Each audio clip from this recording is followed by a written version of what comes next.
Karon hapon na biya ron guys, pero nahinumduman ako na dahil ko yung mga gulay. Nahadlo ko nga malaya, so ako na lang giluto. Pero hapon nagudron. Ugma na lang po rin ako kanon. Basta kaya naluto siya ba?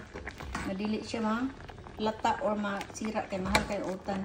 So ang akong utan is kuan na ni siya. Kana bitaw unsa kani ni murag kani oh. Kani siya oh murag kalabasa nga unsa ni siya nga murag puti. Squash, white squash ba ni siya or basta mura siya kanang unsa na eh.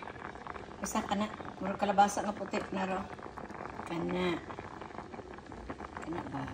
Tawag nila ni murag zucchini na nakambang.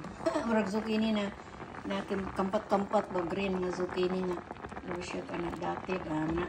Tapos okra.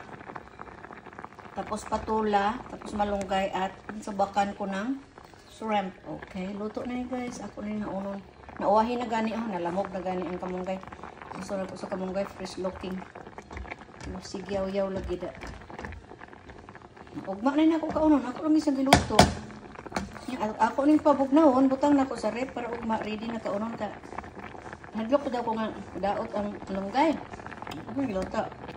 Lamig na. Simple lang.